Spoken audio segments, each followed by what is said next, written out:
มมานามัสสะโอปาติปันโตภะคะวะโตภะคะวะปัน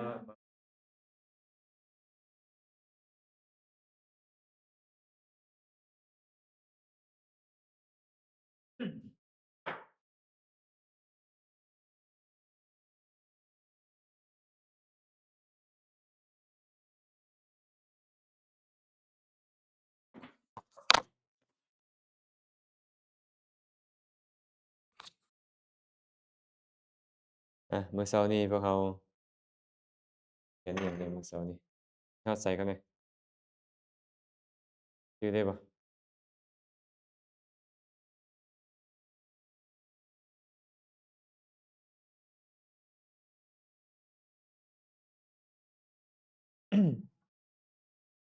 เฮ็ดอิหยังเกาะอานาปานสติอานาปานสตินี่คือหยังฮะสติที่เป็นไปในลมหายใจเข้าลมหายใจออกชื่อว่าอานาปานสติปฏิบัติแนวใดอานาปานสตินี่มีคนถามแม่ออกหนิงจะปฏิบัติแนวใดในอานาปานสตินั่งพิจารณาบ่นั่งได้บ่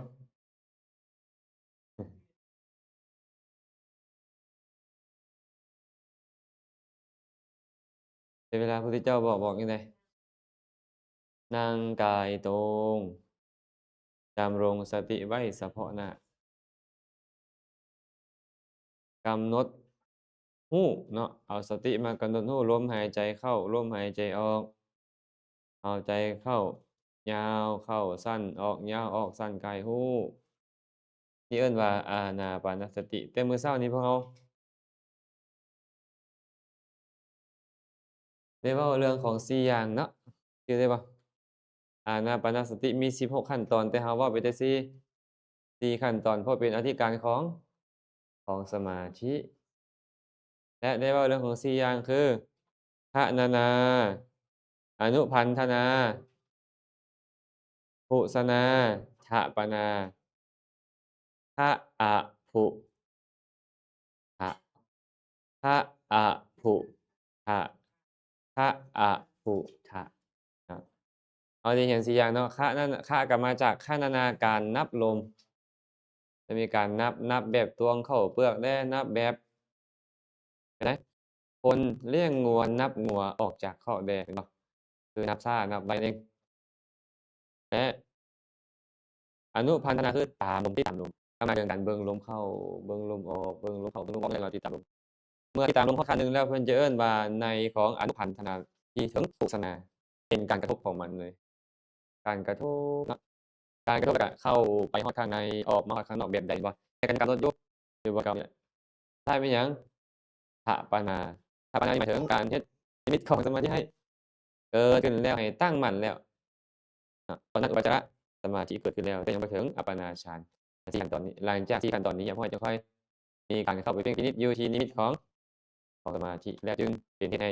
เข้าฌานได้นะหลังจากเข้าฌานแล้วก็มีการเข้าการออกฌานดูๆการเข้าการออกฌานดูๆจนช่ำชองหรือว่ามีวสีภาวะมีวสีภาวะคือช่ำชองนั่นแหละเข้ายามใดก็ได้ออกยามใดก็ได้อยู่เท่าใดก็ได้กำหนดการอยู่ก็ได้อยากออกตอนใดก็ออกได้นึกถึงองค์ฌานแนวใดก็ได้พิจารณาองค์ฌานแนวใดก็ได้นี่ว่าช่ำชองนั้นก็ได้จะค่อยละองค์ฌานได้ตามลำดับมาเบิ่งบัดนี้หลังจากได้ฌานแล้วอานิสงส์มันเป็นจั่งใดนะผู้ที่เจริญอานาปานสตินี่บ่เพียงแต่ได้อัปปนาฌานเท่านั้นแต่ยังเป็นรากฐานของมรรคผลยังสามารถใช้เป็นรากฐานของการเจริญเฮ็ดมรรคผลให้เกิดขึ้นเอิ้นว่าวิปัสสนาเนาะ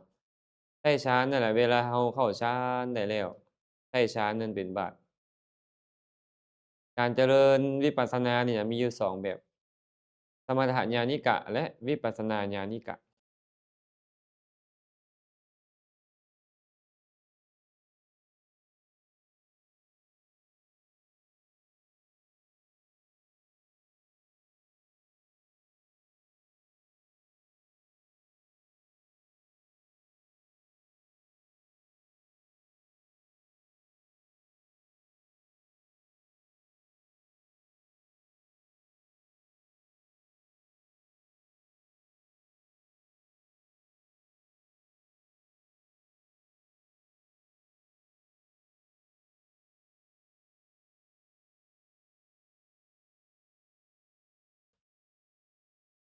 สมถญาณิกะก็คือผู้ใช้สมถะเป็นญาณมาโดยมาโดยสมถะมาไปได้ล่ะอาศัยสมถะก่อนเจริญฌานจนว่าใจของเราเนี่ยสงบนิวรณ์ก่อนเมื่อสงบนิวรณ์ได้แล้วเป็นสมาธิแล้ว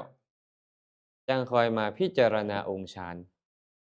พิจารณาวิตกวิจารปีติสุขเอกคตาว่ามันเป็นนามธรรมส่วนหนึ่งในนามธรรมทั้งหลายเป็นสังขารขันธ์บ่แม่นเวทนาขันธ์บ่แม่นสัญญาขันธ์และบ่แม่นวิญญาณขันธ์ขันธ์ทั้งสี่นี้เป็นสัมปยุตธรรมเกิดขึ้นพร้อมกันตั้งอยู่ที่หทัยวัตถุอันเป็นรูปธรรมมันอาศัยกันและกันเกิดขึ้น มีเหตุก็เกิดหมดเหตุก็ดับบ่เที่ยงเป็นทุกข์เป็นอนัตตาแล้วยึดมาได้ซึ่งมรรคผลนี่เอิ้นว่าวิปัสสนาที่อาศัยฌานเป็นบาตรเอิ้นว่าสมถญาณิกะสมถญาณิกะคือมีสมถะเป็นญาณเป็นทางมาส่วนวิปัสสนาญาณิกะอันเนี้ยบ่ใช้เลยเพิ่นนี่บ่ใช้ฌานเลย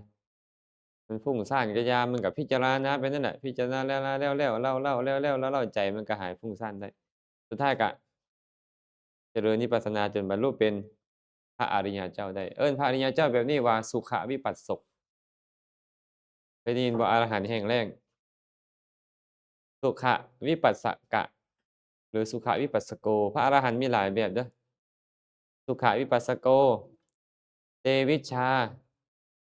สราพิญญาจตุปฏิสัมภิทาแห้งแล้งวิชชา3อภิญญา6และปฏิสัมภิทา4อย่างสุดท้ายนี่ประเสริฐที่สุด พระอรหันต์บางเทื่อนี่ละกิเลสอย่างเดียวแต่ว่าบ่มีฌานบ่มีอภิญญาหยังเหาะเหินเดินอากาศบ่ได้บ่มีหูทิพย์ตาแก้วอิหยังเพิ่นนี่ระลึกชาติโหนหลังนี่ได้ซื่อๆก็ยังพออันนั้นได้คันได้วิชา3แต่ว่าบางคนบ่ได้เลยบ่แม่นว่าพระอรหันต์ต้องได้บ่แม่นเดะเออก็ยังว่าสุขวิปัสสกเนาะเตวิชชานี่ล่ะโอ้ได้วิชาฌามพุ่นนี่ระลึกชาติโหนหลังได้มีตาทิพย์เห็นเป็นการเกิดดับของสัตว์แล้วก็ อาสวัคคยญาณคืออรหัตตมรรคอันนี้วิชา3ส่วนชราพิญญาบัดนี้อภิญญา6มีหูทิพย์มีตาทิพย์แสดงฤทธิ์ได้รู้ใจคนอื่นระลึกชาติโหนหลังได้กำจัดกิเลสได้ส่วนจตุปัฏฐิสัมภิทาจตุปัฏฐิสัมภิทาได้หมดที่เว้ามาทั้งหมดนี่ก่อนหน้านี้และพิเศษคือแตกฉานในพระไตรปิฎกพร้อมเพิ่นแตกฉานในอรรถความหมายของพุทธพจน์ของธรรมะแตกฉานใน ธรรมะคือรู้เข้าใจว่าอันใดเป็นพุทธพจน์เป็นธรรมะแตกฉานในภาษาใช้ภาษาเป็นฟังภาษาใดก็เข้าใจเพิ่นเนี่ยใช้ยามใดก็ใช้ภาษาใดก็ได้ส่วน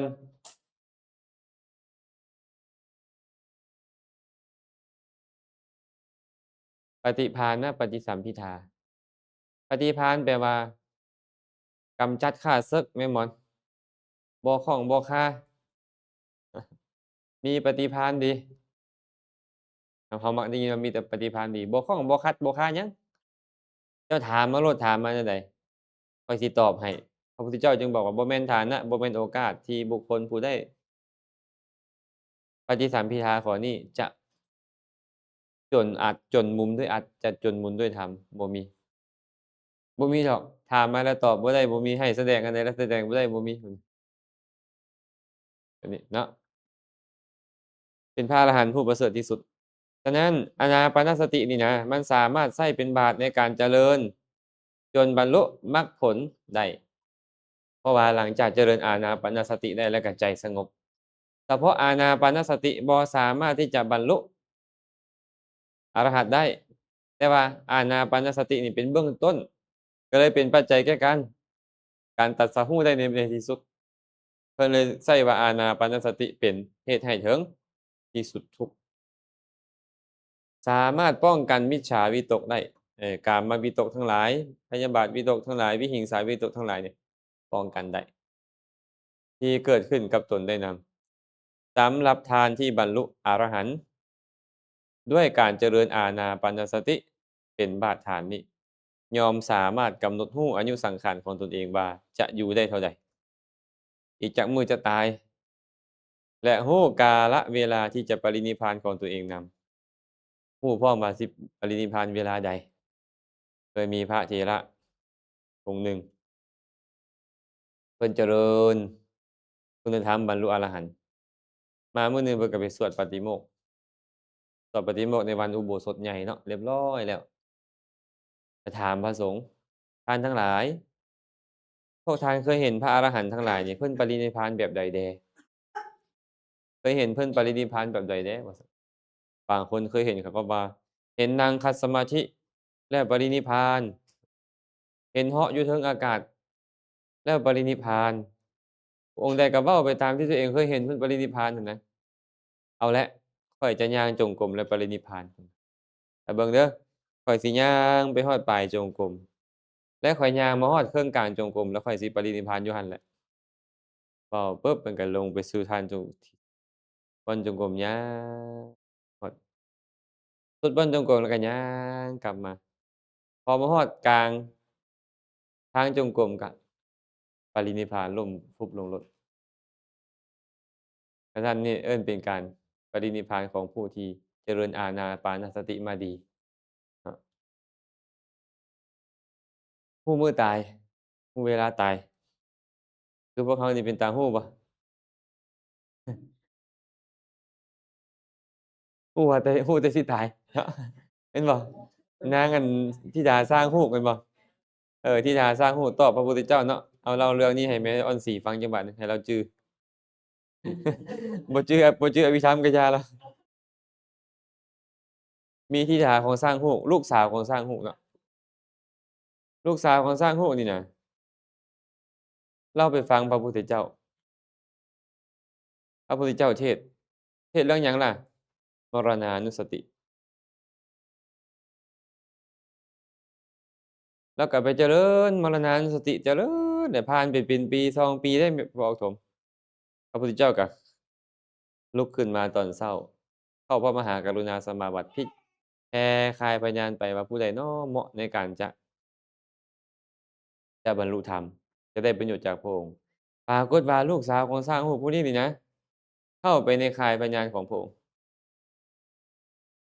พระพุทธเจ้าก็บ่หลายเรื่องเดินทางออกเดินทางเด้เดินทางไปฮอดเมืองนั่นแหละ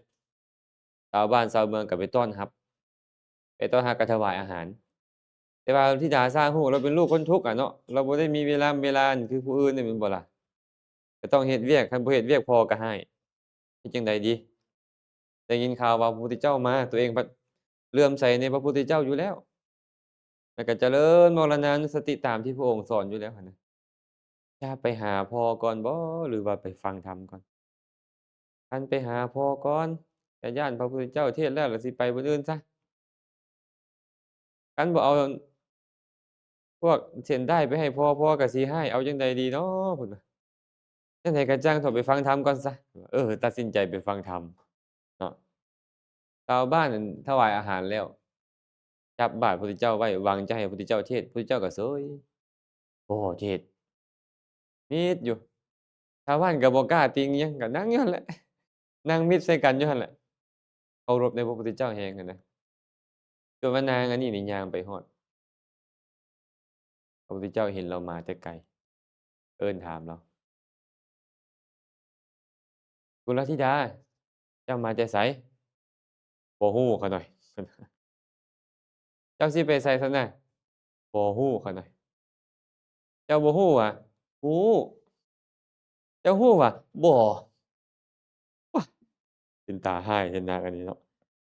คันเราเห็นบัดนี้เดะมีคนแบบนี้มาเว้ากับคนที่เราเคารพเดะฮะไปไสบ่ฮู้แล้ววะเนาะบ่ฮู้หวาเออ บ่มาแต่ไสบ่ฮู้ก่อนสิไปไสบ่ฮู้บ่ฮู้หวาฮู้ฮู้หวาบ่ฮู้โอ๊ยถ้าแบบนี้มันก็ล้มกันต่อบ่ได้แล้วล่ะพวกเราเนาะ อ้าวชาวบ้านเขาก็อดบ่ไหวก็บอกทุ่มอ้าวนางอันนี้เจ้าคือมาเล่นกับพระพุทธเจ้าอยู่นี้เป็นหยังว่าเจ้าคือไปต่อเพิ่นไปหยอกไปล้อเพิ่นนี่ได้จังไดพระพุทธเจ้าก็ฮู้อุปนิสัยเนาะก็เลยเว้าให้ชาวบ้านว่าโอ้ยเจ้าอย่าไปเว้าให้เราเด้อเราอาจจะมีเนื้อหาสาระก็ได้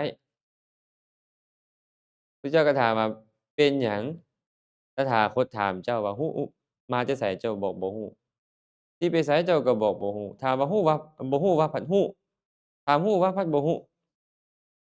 นางก็เลยบอกว่าข้าแต่พระองค์ผู้เจริญพระผู้มีพระภาคเจ้าเป็นสัพพัญญุตญาณเป็นสัพพัญญูมีสัพพัญญุตญาณฮู้ทุกสิ่งทุกอย่างพระองค์ก็ฮู้หั้นแหละว่าข้าน้อยมาแต่เรือนสร้างฮู้น่ะแต่พระองค์บ่มีความประสงค์อยากจะฮู้ดอกว่าข้าน้อยมาแต่เรือนสร้างฮู้พระองค์อยากจะถามว่าข้าน้อยมาแต่ไสชาติแล้วนี่นะ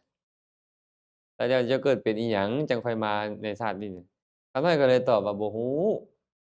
บ่มีญาณระลึกชาติหนหลังได้เพิ่นว่า ส่วนว่าข้าพระบาทนี่จะไปโรงของสร้างฮูกพระองค์ก็ฮู้ดีข้าน้อยเป็นลูกสร้างฮูกก็ต้องไปโรงสร้างฮูก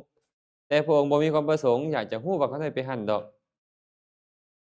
พระองค์มีความประสงค์อยากจะฮู้ว่าข้าน้อยนี่นะตายแล้วสิไปไสข้าน้อยก็เลยบอกว่าบ่ฮู้ตายแล้วสิไปไสบ่ฮู้อะว่าตายแล้วสิไปไสแต่ที่พระองค์ถามว่าฮู้บ่นั้นข้าน้อยตอบว่าฮู้เพราะข้าน้อยฮู้ว่าข้าน้อยจะตายถามว่าบ่ฮู้ว่าสิตายน่ะฮู้ฮู้นั่นแหละว่าจะตาย และที่พระองค์ถามว่าเจ้าฮู้วะเขาได้ตอบว่าบ่ฮู้เป็นหยังจังตอบว่าบ่ฮู้เพราะเขาได้บ่ฮู้เวลาตายบ่ฮู้ว่าสิตายตอนใดแล้วว่าฮู้เวลาตายของตนขาน้อยบ่ได้เล่นเล่นบ่ได้ต่อปากต่อคำพระพุทธเจ้าใดแต่ขาน้อยมีความประสงค์ตอบแบบเออเห็นบ่แม่นบ่ฟังคำเว้าของเราพระพุทธเจ้าแสดงธรรมสู่เราฟังปรารภเราก็แสดงธรรมบรรลุเป็นพระโสดาบันชาวบ้านก็ได้ประโยชน์นำหลังจากนั้นก็ไปหาพ่อพ่อก็เฮ็ดเวียกเมื่อยหลับคาหูก ไปเฮ็ดจั่งใดเฮ็ดให้พ่อตกใจบางคนรับมาตกใจบ่ฮู้ดึกก็สิไปไสล่ะเนาะตามเขาน่ะหัวใจแตกตายจ้อยตายซ้ำแต่พ่อมีโทษบ่พ่อน่ะ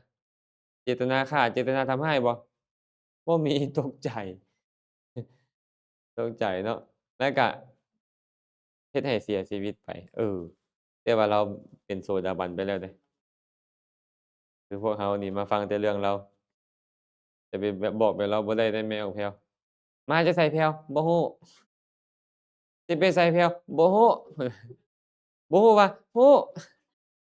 ฮู้เปล่าบ่ฮู้โอ๊ยเขาสิดึกเกือบใส่แล้วเดี๋ยวนั้นเนาะระวังเด้ออย่าไปเฮ็ดเด้อเราฟังเรื่องของเพิ่นแล้วอย่าเอาของเพิ่นไปใส่แบบนั้นเด้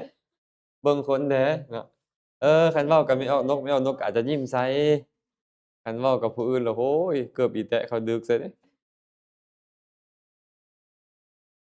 อันนี้เป็นอานิสงส์เนาะอานิสงส์ของการเจริญอานาปานสติมันจะเป็นเหตุให้ฮู้วาระตายของตนได้มาเบิ่งบัดนี้อานาปานสตินี่นะเราเว้าเรื่องของนิมิต3ของแล้วก็ภาวนา3อย่างแม่นบ่ การตั้งใจกำหนดรู้ลมหายใจเข้าออกในขณะที่มีบริกรรมนิมิตหรืออุกขนิมิตนั้นอย่างใดอย่างหนึ่งเป็นอารมณ์สมาธินั่นเรียกว่าบริกรรมสมาธิ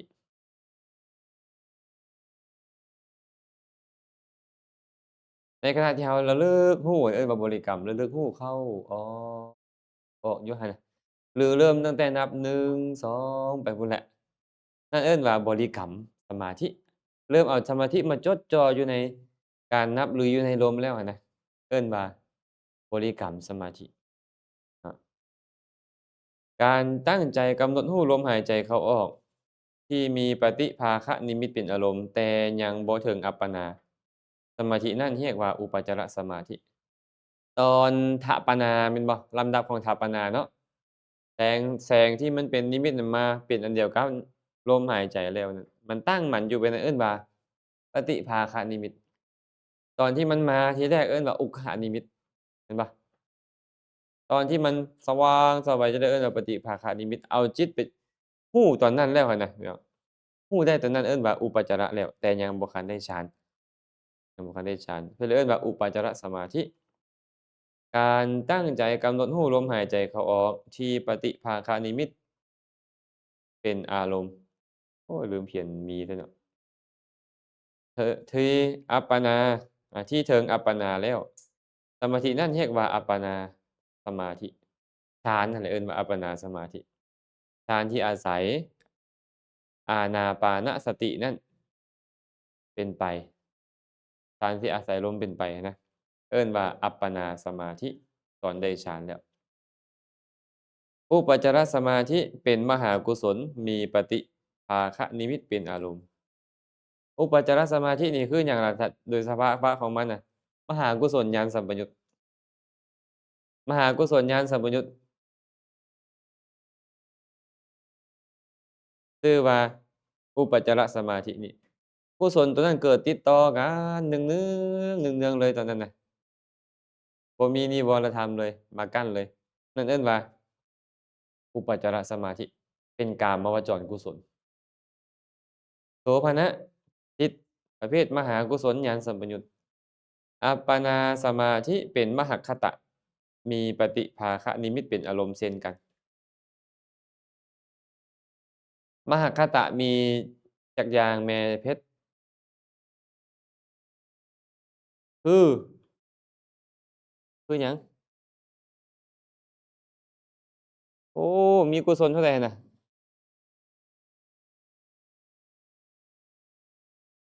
โอ้สาธุก่อน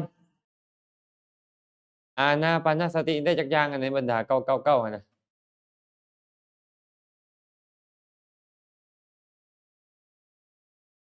แม่นบ่แม่นหรือบ่แม่นอื้อฮือน่าจะห่างไกลน่าจะห่างไกลแม่นบ่มันได้แค่รูปฌานมันสิไปฮอดอรูปฌานจั่งใด มันก็ได้แต่รูปวจรกุศล5นั่นแหละอืมแต่ว่าเกือบแล้วเดะเกือบแล้วเดะเกือบบ่รอดแล้วเกือบแล้วมาต่อเนาะต่อเปล่ามาต่อบัดนี้เราจะมาพรหมวิหารบัดนี้จบแล้วเดะอานาปานสติเราก็คิดว่าส่ำหั้นก็น่าจะเอาไปพิจารณาแล้วก็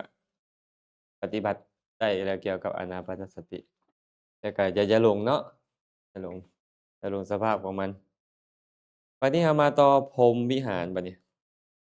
เคยได้ยินคำว่าพรหมบ่พรหมภาษาบาลีนี่มักอ่านว่าพรหมพรหมะเออ พรหมะพรหมะเนี่ยพรหมวิหาระแปลว่า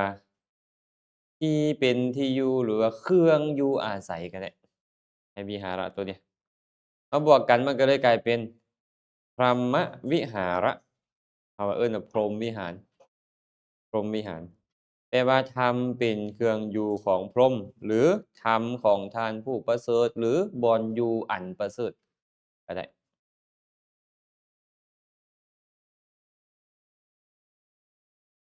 ฟังทันบ่ฮะฟังทันเนาะพรหมะนี่น่ะพรหมะเขาเขียนจังซี้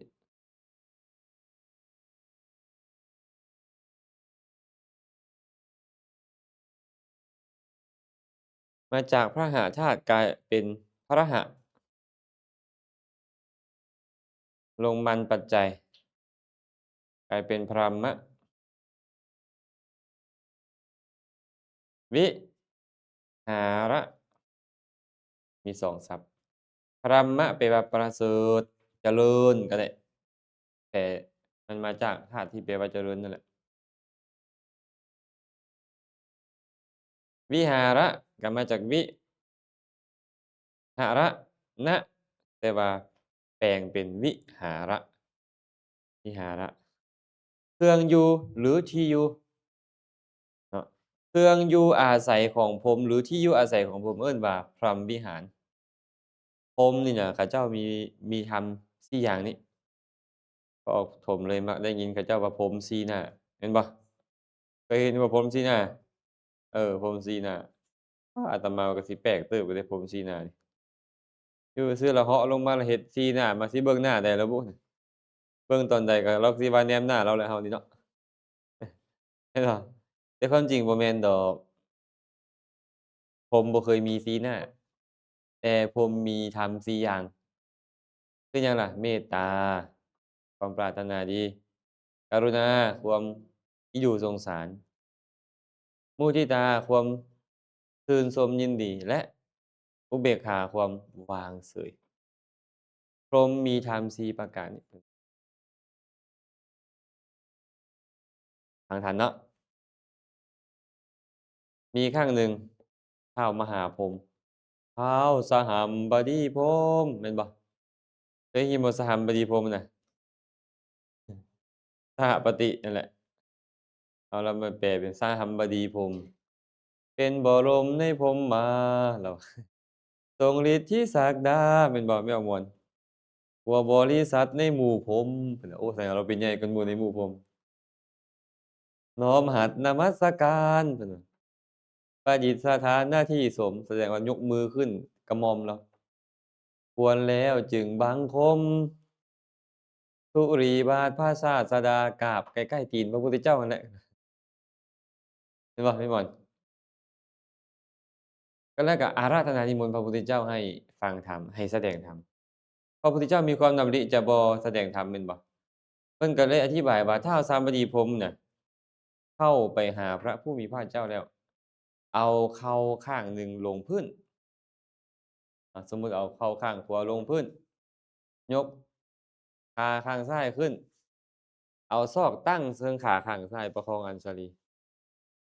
เจ้าเฮ็ดเป็นบ่เจ้านี่นะ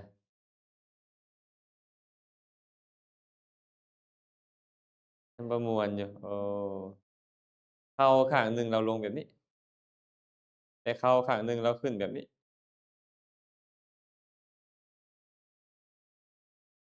มันก็เลยขึ้นมาแบบนี้แล้วก็เอาศอกเราเนี่ยมาตั้งอยู่บนเข่าที่มันขึ้นนี้คันแต้มรูปคนบ่ได้น่ะเป็นพระมันเป็นอาบัติแต้มรูปสิ่งที่มีชีวิตบ่ได้เป็นอาบัติก็เลยบ่ได้แต้มเด้อสมมุติอันนี้เป็นแข้งข้างหนึ่งของเราอันนี้เข่าเราก็เอาลงดินแต่เอาตีนข้างหนึ่งลงดินแล้วก็ขึ้นมาเข่าอยู่เทิงแขนเราก็ยกขึ้นพิแสดงว่าหน้าเราต้องหันไปหาไผ ก็ต้องหันเข้าไปหาพระพุทธเจ้าแสดงว่าเรามีหน้าเดียวเราบ่มีฮอด4หน้าคือเขาวิจารณ์ไว้ครับหันพระหันหน้าเพิ่นว่าประคองอัญชลีเข้าไปหาเบื้องหน้าพระผู้มีพระภาคบ่มีดอก4หน้านะเราก็เข้าใจเองครับผม4หน้าเข้าใจเนาะบัดนี้เนาะคันเขาไปแต้ม4หน้าไปเราก็ยิ้มไปก่อนเออเพิ่นคิดเพิ่นคิดได้แนวนี้ก็เลยเฮ็ดกันบ่แม่นมีอยู่ทุกบ่อนพุ่นบ่จักเนาะว่านั่นโรงเรียนนานาชาติศูนย์ดาราก็มีบ่แสงดาราก็มีบ่เนาะหอผมอะมีบ่มีเด้อเนาะ หลายๆวัดเขานับถือผมเพราะผมนี่เป็นผู้ประเสริฐเขาว่าซั่นวัดป่านาขามก็เคยมีเดะแต่ได้ยินข่าวว่าแขนหักแล้วว่าซั่นผมแขนหักแขนหักย้อนถูกอันปูนตกใส่มาต่อเนาะบัดนี้เนาะมีอยู่4อย่างจื่อก่อนเมตตากรุณามุทิตาอุเบกขาเมตตากรุณามุทิตาอุเบกขามีผู้บ่จื้อบ่จื้อเบิดแล้วแหละก็ได้ยินได้ฟังกันมาโดนแล้วแหละตัวนี้เนาะเมตตากรุณามุทิตาอุเบกขานี่นะแต่บางคนเขาก็มักเว้ามุทุตา มันเป็นมุทิตาเด้อมุทุมันแปลว่าอ่อนมุทิตานี่แบบชื่นชมยินดีแต่ใครจะบอกว่าใจอ่อนน้อมก็แล้วแต่เนาะอา มาเบิ่งก่อนข้อแรกเลยเมตตาเมตตามีอธิบายว่ามัชฌติตินีหติเมตตาธรรมชาติอย่างหนึ่งชื่อว่าเมตตาเพราะมีความหมายว่ารักหรือเสน่หา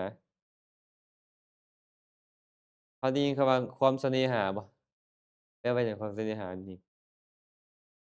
ฮะเออนั่นแหละตัณหานั่นแหละแต่ว่าตัวนี้เนี่ยมันมีความหมายเหมือนกันเสน่หาเป็นความรักความรักจึงมีอยู่2แบบเดะความรักแบบตัณหาก็มีความรักแบบเมตตาก็มี2อย่างเดี๋ยวอธิบายข้างหน้านะให้รู้ก่อนความหมายของเมตตาหรืออีกอย่างหนึ่งว่ามิเตสุภวติเมตตาความมีในมิตรเอิ้นว่าเมตตามีในมิตรเป็นคนรักคนแพงกันน่ะมีอิหยังให้คนรักคนแพงกันมีความรักแม่นบ่ความมีในมิตรทั้งหลายนั่นน่ะสิ่งที่มีในมิตรทั้งหลายน่ะเอิ้นว่าเมตตามันมาจากคำว่ามิตตะก่อนและมีการแปลงเป็นเมตตาในภายหลังอันนี้หลักการของภาษาบาลีจากมิตตะเป็นเมตตามิตตะแปลว่ามิตรมีการลงปัจจัยเข้าไปมีการแปลงสระอิเป็นเอกลายเป็นเมตตาก็เลยแปลว่ามีในมิตรตอนมิตตะหั้นแปลว่ามิตรมีลงปัจจัยเพิ่มล่ะเป็นมีในมิตรเมตตานั้นมีการน้อมประโยชน์และความสุขเข้าไปให้แก่สัตว์ทั้งหลายเป็นลักษณะได้แก่อโทสะเจตสิกไม่ออกสิว่าเรียนฮอดหรือยังอโทสะเจตสิกอโทสะได้หยังติเฮาอะเฮาหาก็ฮอดฮอดหยังเมื่อคืนเนี่ยอหิริกะอโนตตัปปะอุทธัจจะกำลังจะขึ้นโลภะทิฏฐิมานะแม่นบ่ยังบ่คันฮอดอโทสะต้องอยู่โสภณสาธารณเจตสิกฉะนั้นคันว่าโดยสภาวะแล้วได้แก่อโทสะเจตสิกคือความบ่โกรธนั่นเองโทสะแปลว่าความโกรธอโทสะแปลว่าความบ่โกรธความบ่โกรธก็คือความรักนั่นแหละแต่ว่ารักแบบเมตตาเนาะชื่อเราแบบนี้เนาะเมตตาคือความรักแพงแต่ว่าบ่แม่นความรักแพงแบบมีตัณหาเป็นความรักแพงแบบมิตร กรุณาบัดนี้กรุณาภาษาลาวมักใช้คำว่าการุณมาจากกรุณานั่นแหละการุณก็ได้มาลงหยังปัจจัยล่ะกรุณะตัวเนี้ยมาลงปัจจัยเพิ่มอาจจะลงนัยยะปัจจัยเพิ่มบ่ก็แล้วแต่ก็เลยกลายเป็นการุณบัดนี้เป็นการุณาการุณะแต่ความเป็นผู้มีกรุณานั่นเอิ้นการุณคันเว้าให้เป็นภาษาบ้านเฮาแท้ๆอีดูความอีดูความสงสารเอิ้นว่ากรุณา กรุณาจึงแปลว่าความอีดูตนความอีดูสงสารแต่เวลาเพิ่นวิเคราะห์ว่าปรทุกเขสุสติสาธูนังกัมปนังกโรติติกรุณาเมื่อสัตว์อื่นนี่นะประสบทุกข์มีอยู่ความหวั่นไหวยอมเกิดขึ้นหรือว่ายอมกระทำความหวั่นไหวแก่คนดีทั้งหลายสาธุชนแปลว่าคนดีสาธุชนเท่านั้นอย่างเช่นเราไปเห็นผู้ใดผู้หนึ่งรถล้มเนาะรถล้มปุ๊บคนดีเห็นจั่งใดคนดีเห็นน่ะ โอ้ยเฮ็ดจั่งใดน้อเฮ็ดจั่งใดเนาะโทรหาตำรวจก่อนโทรหาปเต็กตึงก่อนแม่นบ่เขาเอิ้นหยังก็กู้ภัยเนาะโทรหากู้ภัยก่อนโทรหาโรงหมอก่อนก็ว่าไปแม่นบ่อ้าวไอ้คนบ่ดีเห็นเดะล่ะโมงมันอยู่ไสโทรศัพท์มันเดะกระเป๋าเงินมันเดะแม่นบ่บางเทื่อจับรถจักได้ยกขึ้นรถไปต่อเลยแม่นบ่ เนี่ยเป็นจังซั้นเหมาะสมแสดงว่าคนดีหั้นน่ะมันจังหวั่นไหวไอ้หวั่นไหวนี่หมายความว่าอยากจะช่วย อยากจะช่วยให้เขาเซาทุกข์อะน่ะอยากเปลื้องทุกข์ออกจากเขาแต่คนบ่ดีนี่บ่เอาเดะเพิ่นยังบอกว่าความหวั่นไหวจะเกิดขึ้นแก่ผู้เป็นคนดีเนาะกรุณานี่แหละเอิ้นว่าความหวั่นไหวมีความอยากจะกำจัดทุกข์ของผู้อื่นเป็นลักษณะเห็นคนอื่นทุกข์บ่ได้เพิ่นเนี่ยอยากเปลื้องเขาออกจากทุกข์โลดได้คือกันน่ะอีดูกับสงสารเดียวกันอีดูตนสงสารได้แต่ว่าก็มีหลายแบบอีกเดะ อีดูที่เป็นกรุณาแท้ๆนี่บ่แม่นอีดูแบบโทสะนะบางคนน่ะอีดูตนเด้โอ๊ยๆอยู่นั่นบ่เอากรุณาตัวนี้ต้องเป็นปัจจัยแก่สมาธิครับตอนให้มันเป็นโทสะอีดูตนเกิดขึ้นก่อนน้อยหนึ่งที่เหลือก็เป็นโทสะล้วนๆอือฮึมักให้วะฟังเทศน์จั่งใดว่าให้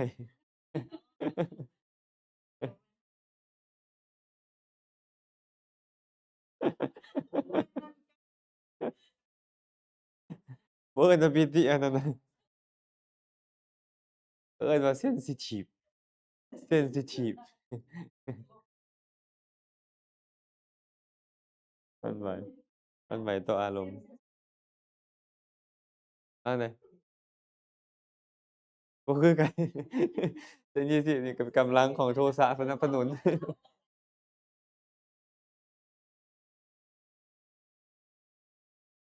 เพราะว่าคันว่ามันเกิดขึ้นมาจากกุศลตัวนี้ก็แม่นเกิดมาจากปีติแต่ว่าตอนให้เสียใจพุ่นจังค่อยเป็นโทสะแม่นๆม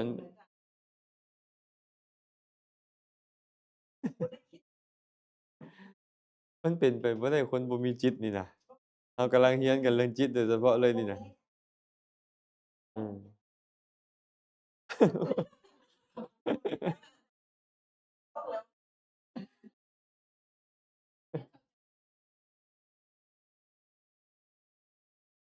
เอ่อ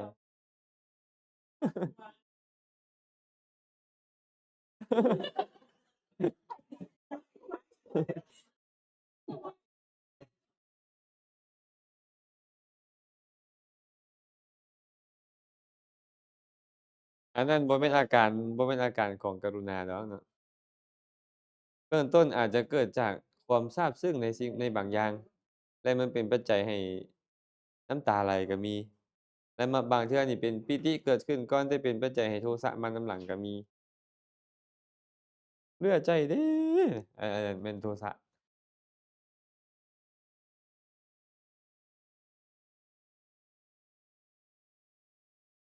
เออเออ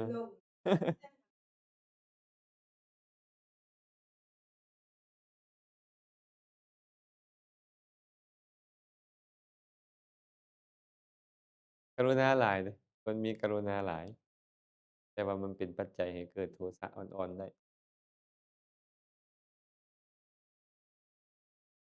สรุปกรุณาคือหยังกรุณาเนี่ยความบันไหวใจของคนหรือว่าความอีดูตนภาษาบ้านเราอยู่สงสาร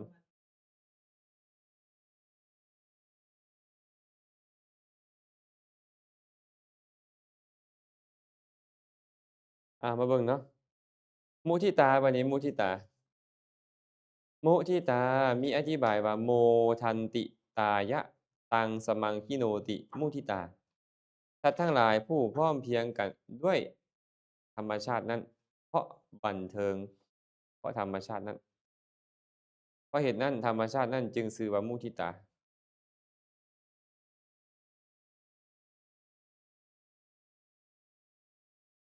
หมายถึงความยินดีนความยินดีนำธรรมชาติจะเฮ็ดให้สัตว์บันเทิงพอใจมุทิตานั้นมีความบันเทิงในสมบัติของผู้อื่นเป็นลักษณะ บันเทิงในสมบัติของผู้อื่นหมายความว่าโอ้ดีใจนำเจ้าเด้อเจ้าได้ดีมีแต่ก็บ่แม่นทั้งหมดเดะ บางเทื่อเห็นลูกจบการศึกษาแล้วดีใจเพราะหยังเพราะเป็นลูกของตัวเองถ้าลูกของผู้อื่นจบก็บ่ปานใดแสดงว่าอันนี้ยังมีตัณหาเป็นเฟืองผูกอยู่เป็นมุทิตาที่ยังบ่บริสุทธิ์คนสำเร็จก็ได้ทรัพย์สมบัติก็ได้ยศถาบรรดาศักดิ์อิหยังทั้งแม่นทั้งหมดเลยเมื่อเวลาหมู่ผู้อื่นมีสุขว่าแล้วกัน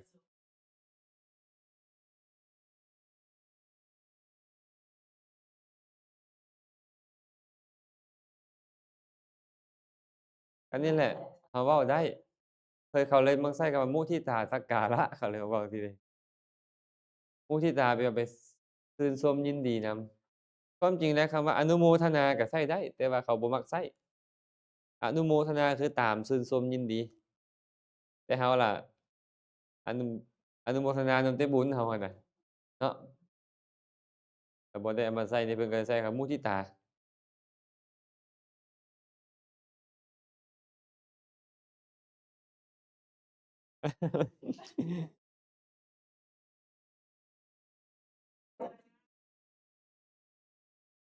ดีใจนำหมู่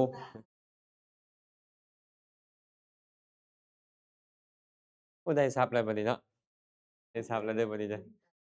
อย่าแปลกใจเด้อแม่แปมคันได้ยินนี่ไม่ออกจินตนาเราไปเว้าจังซั้นเด้อ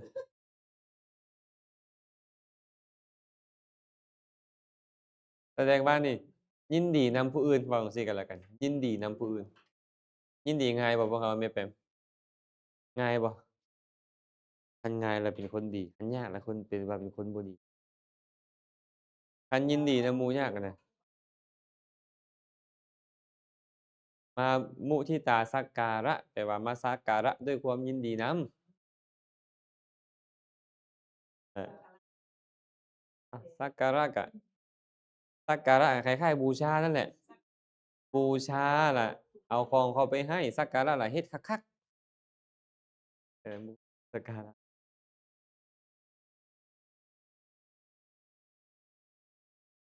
โดยเฉพาะงานวันเกิดหลวงพ่อใหญ่จังซี้แม่นบ่หรือว่าเขาได้ยศได้สั้นเนาะเอนั่นแหละไปยินดีนำไปแสดงความยินดีไปมอบความยินดีพอใจให้เพิ่นคือยินดีนำเพิ่นนั่นเองมาต่ออุเบกขาบัดนี้อุเบกขามีความหมายว่าอเวราโหนตูติอาทิพยาปารัปปหาเนนะมัชฌัตตภาวุปคัมมะเนนะจะอุเปกขตีติอุเบกขาธรรมชาติอย่างหนึ่งชื่อว่าอุเบกขาเพราะมีความหมายว่าวางเฉยโดยการละความขวนขวายแห่งใจที่เป็นไปว่าจงเป็นผู้บ่มีเวรเถิดดังนี้เป็นต้นและโดยการเข้าไปถึงความเป็นกลางอุเบกขานั้นจึงมีความเป็นไปโดยอาการที่เป็นกลางในสัมราณารมณ์และอนิจฐารมณ์เป็นลักษณะความเป็นกลางบ่ยินดีนำในบ่ยินดีนำแล้วก็บ่ขวนขวายในการยินดีบ่ขวนขวายในการนำสิ่งที่ดีๆเข้าไปให้เฉยๆ ว่าโดยตัวสภาวะก็ได้แก่ตัตระมัชฌัตตตาเจตสิกโอ้ตัตระมัชฌัตตตาเจตสิกอารมณ์ที่บ่น่ายินดีอารมณ์ที่บ่น่ายินดีสำราญญารมณ์กับอารมณ์ที่น่ายินดีอิทธารมณ์กับอารมณ์ที่น่ายินดีอนิทธารมณ์กับบ่น่ายินดีอารมณ์น่ายินดีปานใดก็เฉยอารมณ์บ่น่ายินดีปานใดก็เฉยหมายความว่าผู้นั้นได้ดีมีสุขข้อยก็บ่ได้ชื่นชมนำผู้นั้นกำลังตกทุกข์ข้อยก็บ่ได้ไปอีอยู่สงสารหยังข้อยเฉยๆ แบบนี้เอิ้นว่าอุเบกขาแต่มันบ่แม่นอุเบกขาเวทนามันบ่แม่นเวทนาตัวเนี้ยมันเป็นสังขารขันธ์บ่แม่นเวทนาขันธ์ฉะนั้นเพิ่นเลยเอิ้นมันว่าตัตตระมัชฌัตตตาเจตสิกเจตสิกที่เป็นกลางพวกนี้กลาง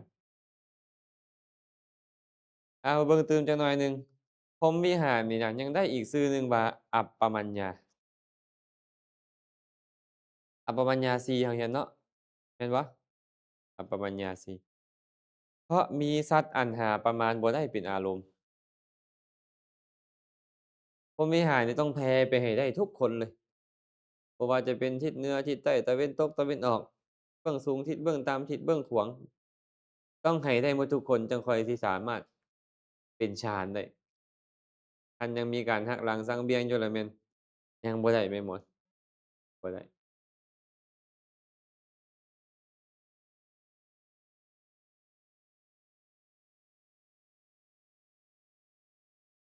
บ่เกี่ยวบ่เกี่ยวกับเขาขอแค่เราใส่ใจว่าขอให้เขามีความสุขเมตตาต้องเกิดที่เราเดะมันต้องเกิดที่เราเบิ่งคนมีทุกข์ให้มีสุขได้อะบางเทื่ออะนะเบิ่งคนมีสุขให้มีทุกข์ได้บางเทื่อเบิ่งคนมีสุขให้มีทุกข์ได้เราต้องมีอุบายในการเฮ็ดให้เขาเป็นสุขหรือเป็นทุกข์เราต้องการเจริญมุทิตาเราต้องเฮ็ดให้เขาเป็นสุขเราต้องการเจริญกรุณาเราต้องเฮ็ดให้เขาเป็นทุกข์ไอ้คำว่าเฮ็ดน่ะคือต้องพิจารณาให้เห็นทุกข์ของเขาเทิงแม่นๆๆเทิงเขาจะนั่งอยู่เตียงทองคำกินอาหารอย่างหรูหราเลยแต่ว่าโอ้เขายังทุกข์ในสังสารวัฏนี้อยู่ โอ้ยเขาสิเสื่อมจากทรัพย์สมบัติอันมโหฬารของเขานี่เนาะขอให้เจ้าพ้นจากทุกข์นั้นเด้ออย่ามีทุกข์เลยเด้อขนาดเขาเสวยสุขอยู่นะผู้ที่มีความประสงค์อยากเจริญกรุณาก็ต้องเห็นเขาเป็นทุกข์ให้ได้เนาะอัปปมัญญาคือแนวนี้เพิ่นว่ามีสัตว์บ่มีประมาณเป็นอารมณ์ชื่อว่าพรหมวิหารก็เพราะเป็นวิหารธรรมอันประเสริฐอันสูงส่งหรือเป็นที่อยู่ของผู้สูงส่งเขาเว้ามาแล้วพรหมวิหารข้างเทิงอธิบายต่ออัปปมัญญาเนาะ ถ้าได้ยินคำว่าอัปปมัญญาสีโอ้แสดงเว้าถึงพรหมวิหารอัปปมัญญา2โอ้แสดงหมายถึงอัปปมัญญาเจตสิกคือกรุณาและมุทิตามันบ่มีเมตตาอยู่หั่นมันบ่มีอุเบกขาอยู่หั่น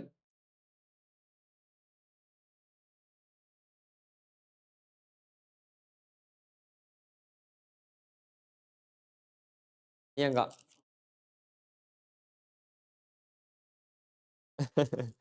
คันเราแผ่เมตตาไปแล้วเขาได้เขาก็บ่ต้องเฮ็ดบุญหยังถ้าให้เราแผ่ให้อย่างเดียวเมตตามันต้องเกิดขึ้นกับเรากุศลมันต้องเกิดขึ้นกับเราแต่ว่าความรู้สึกที่เขาหลังจากเขาเห็นเราเมื่อเรามีเมตตาแล้วหันน่ะมันจะแตกต่างไปบัดนั้นน่ะ เขาบ่มีพิษมีภัยหยังเด้นี่นะแต่ความรู้สึกคัดความรู้สึกเครื่องอิหยังเขามันจะอาจจะลดลงแต่บ่ได้หมายความว่าเขาจะได้บุญนำเราบ่แม่นคนละต่างจากอุทิศส่วนกุศลเลยเนาะการอุทิศส่วนกุศลอะแบ่งบุญให้เจ้าเด้อเขาฮู้อันนั้นน่ะเขาฮู้แล้วเขาสาธุเด้อเขาก็เฮ็ดการสาธุเองเขาจังได้บุญคนละอันเลยยังบ่อันนั้นปานนี้บัดเนี่ยคนละอัน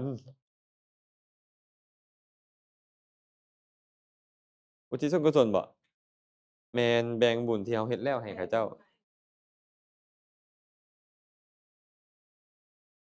แม่นจะปรารถนาดีต่อเขา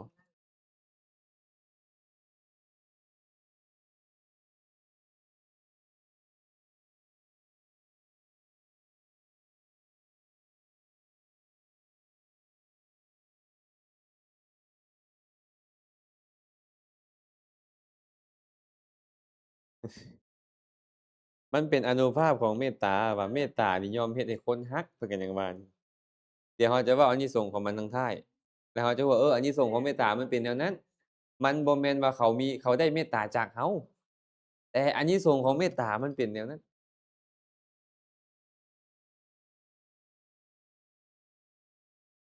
แผ่เมตตาให้แมงวันเออถามว่าแผ่ได้บ่ก็ได้หั้นแหละ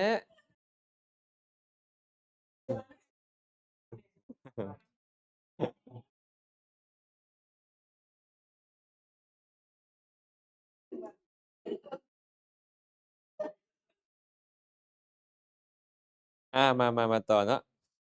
มาเริ่มจากเมตตาตัวแรกเลยเอาให้แม่นจินดาราเพิ่นเว้าเบิ่งดูมีจักอย่างอ้าวสุกอันนี้มันคือเป็นจังซี่เองอาจารย์ไปเฮ็ดจั่งใดมันคือเป็นจังซี่ พรหมวิหาร4มีหยังแหน่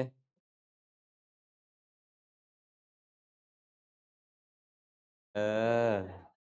เมตตากรุณามุทิตาอุเบกขาเราจะเริ่มต้นด้วยเมตตาเนาะเมตตาก็มี2อย่างก่อนเพิ่นว่ามี2อย่างคือหยังล่ะเมตตาอโทสะและเมตตาตัณหาเมตตาอะตเขาเอิ้นอีกชื่อหนึ่งว่าเมตตาเปมะเปมะตัวเนี้ยตัณหาเปมะเปมะนี่แปลว่าความรักตัณหาความต้องการความรักที่เป็นความต้องการแบบตัณหานี่นะเอิ้นว่าตัณหาเมตตา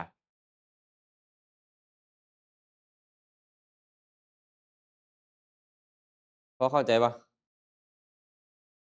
เรารักเนี่ยสมมุติว่าเรารักสามีรักภรรยานี่อันนี้มันตัณหามันออกหน้าเลยตัณหามันต้องการรักเครื่องรักของรักบุคคลใดบุคคลหนึ่งอยากครอบครองหวงแหนเอาไว้เนี่ยอันนี้เอิ้นว่าตัณหาแม่นๆยึดดิยึดเออ แต่ว่าเมตตาอโทสะนี่คือปล่อย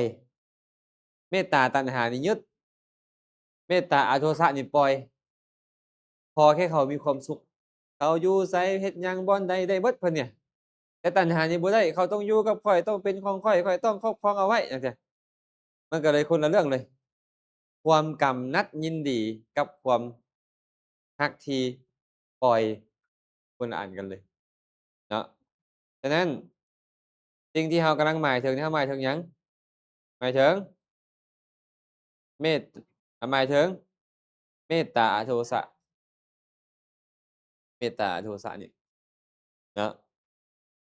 แม้แต่เมตตาอโทสะนี่ก็มี2อย่างคือกันคือหยังล่ะ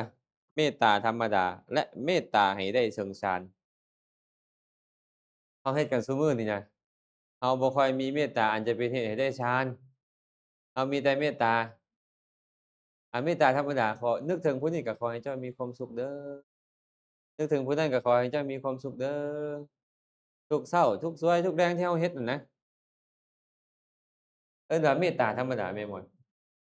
นึกถึงผู้ใดสามีบ่ภรรยาบ่เพื่อนพ้องน้องพี่บ่ญาติกาวงศาเพื่อนร่วมงานบ่แม้แต่สัตว์เดรัจฉานบ่ไปป่าไปหยังก็แผ่เมตตาให้เทวดาอิหยังพวกเนี้ยเออเมตตาโดยทั่วไปเราใช้กันอยู่นี่นะแต่เมตตาให้ถึงฌานนั่นอีกแบบหนึ่งต้องมีวิธีการเจริญจบดีบ่แม่นอยู่ซื่อๆแผ่เมตตาให้ผู้นั้นให้ผู้นี้แล้วได้ฌานบ่แม่นมันต้องมีลำดับขั้นตอนที่จบเจือเนาะ แต่เนาะเทิงจำเป็นเมตตาธรรมดาบ่ให้ได้ฌานก็ตามมีอุปมมีอานิสงส์นำประมาณบ่ได้ในอนันมตพระสังยุตที่พระพุทธเจ้าว่าไว้หั้นแม้แต่เจริญเมตตาเพียงเสี้ยวขณะจิตเดียวเนาะชื่อว่าเฮ็ดตามคำสอนของพระพุทธเจ้าบ่ห่างเหินจากฌานเพิ่นว่าบ่ห่างเหินจากฌานบริโภคอาหารของชาวแว่นแค้นบ่เสียเปล่าแต่ว่าสูงสุดก็หมายถึงฌานนั่นแหละถึงแม่นบ่แม่นฌานอานิสงส์ก็บ่น้อยคือกันเพิ่นก็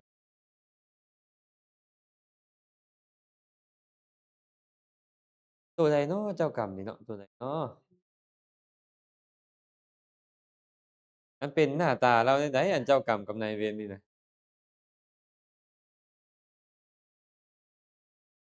เออ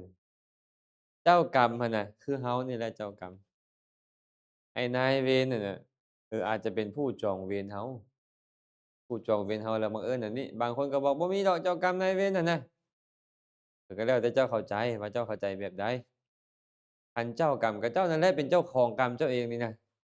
เจ้าเฮ็ดกรรมอันใดเจ้านั่นแหละเสวยกับของเจ้าเองดีก็ตามชั่วก็ตามแต่นายเวรนี่มี2แบบอันนี้บุคคลเวรกับกรรมเวรเออ บุคคลเวรกันนั่นแหละผู้ที่เขาบ่มักเราเขาบ่ปรารถนาดีต่อเรานั่นแหละบางเทื่อเฮ็ดดีนำปานใดเขาก็ยังตัดยองเราอยู่คือเก่าอันนั้นคือบุคคลเวรเขาบ่มักเราพระพุทธเจ้ามีบ่มีพระเทวทัตตามเล่นงานจนฮอดวาระสุดท้ายพู้นนะบ่แม่นตามเล่นงานแต่ชาติเดียวเดะมาหลายภพหลายชาติหลายกับหลายกันแล้วอันตามเล่นงาน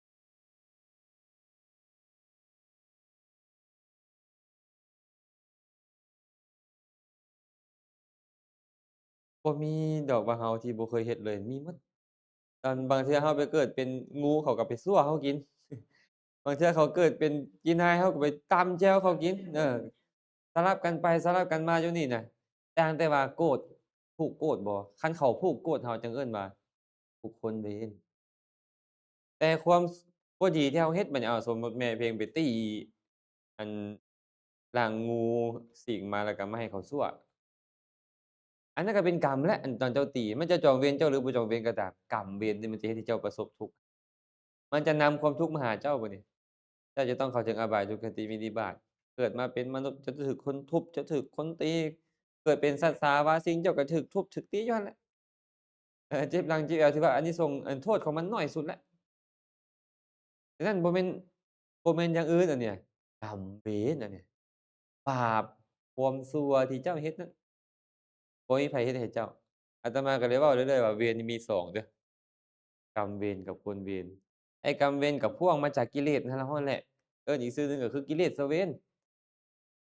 เมื่อกิเลสครอบงำจิตใจเจ้าเจ้าก็เฮ็ดบ่ดีต่อคนอื่นเว้าบ่ดีต่อคนอื่นเฮ็ดบ่ดีต่อคนอื่นแล้วมันก็ตามล่างผ่านเจ้าเองคนมีเวรนี่บางเทื่อเฮ็ดหยังเราก็บ่ได้บางเทื่อเฮ็ดหยังเราบ่ได้เห็นบ่สร้างนาราคีรีอะสร้างนาราคีรีแล่นใส่พระพุทธเจ้าเลยเดะตอนที่พระองค์ออกไปบิณฑบาตบอกพระอานนท์แล่นลัดพระเจ้าก็บอกว่าอย่าเถาะอานนท์บ่มีผู้ใดสามารถทำให้ตถาคตได้พระเจ้าก็แผ่ให้ พอฮอดปุ๊บหยุดจึ๊กอำนาจของเมตตาน่ะถามว่าสร้างกันได้เมตตานะบ่ได้แต่ว่าอำนาจของเมตตามันมีอานุภาพแบบนั้นสร้างนาราคีรีกำลังกินเหล้ามา16หม้อกินเหล้ามา16หม้ออะพระองค์แล่มาจุดจึ๊กเลยเอางาซักลงพื้นดินมอบลงพระบาทพุทธเจ้าพุทธเจ้าก็เอามือลูบหัวเซาเมาทันทีเลยด้วยอำนาจของเมตตาของพระองค์อะนะพระองค์ก็เตือนว่าโอ๊ยเจ้าเนี่ยเฮ็ดบาปมาจังมาเกิดเป็นสัตว์เดรัจฉานเจ้ายังมาเฮ็ดบาปต่อพระตถาคตเจ้าผู้มีคุณอันยิ่งอยู่นี้ สิบ่จากอบายสู่อบายบ่หยุดเบิ่งแหมเนาะพวกโจรสิมาลัดยิงพระพุทธเจ้าต่างประเทศบรรลุอรหันต์หมดเป็นไปตาไปยิงอยู่ก็คันเป็นสิไปยิงแล้วบรรลุอรหันต์นี่เนาะไอ้พวกเราไปยิงมันสีเหลืองว่ามึงเป็นนรกพู้นแหละพวกเรานี่แหละเนาะเขาให้เข้าใจไปนี่ว่าเขาหั้นบ่ได้รับดอกแต่เขาจะสัมผัสได้ความรู้สึกเขาจะแตกต่างไปบ่ได้รับบุญนำเราเดะบุญนี่เป็นของเราอันเนาะ มาเบิ่งต่อบัดนี้นะบุคคล4จำพวกบ่ควรเจริญเมตตาก่อนมีผู้ใดแหน่1คนบ่เป็นที่รัก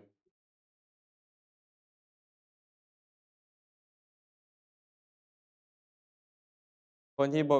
อาอันนี้นี่นะขออภัยเด้อตัวนี้นี่น่าจะเป็นคนเป็นที่รักเขียนผิดเด้อคนเป็นที่รักก่อนคนที่รักหลายและคนที่เป็นกลางๆบ่รักบ่ชังและคนมีเวรคนมีเวรทึบไว้ก่อนเดี๋ยวเบิ่ง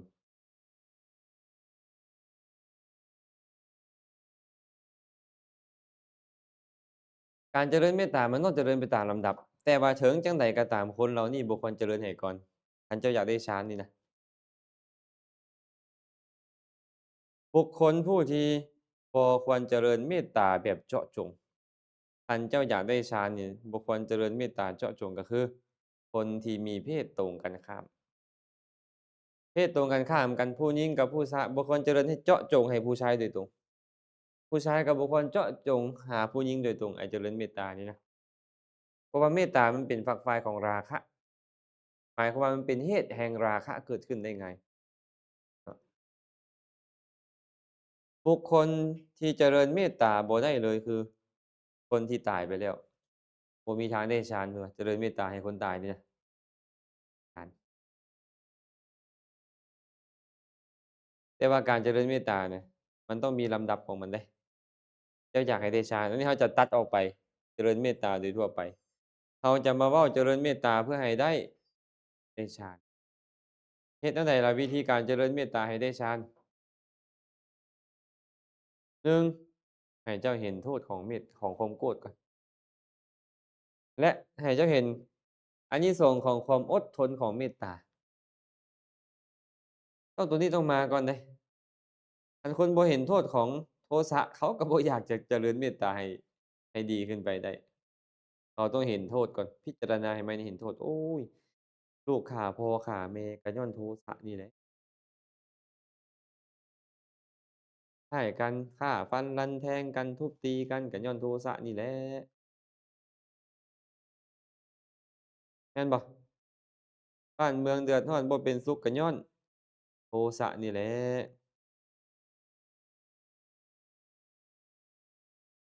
เดี๋ยวเห็นหน้าคนน่ะขี้ร้ายขี้ร้ายก็บอกว่า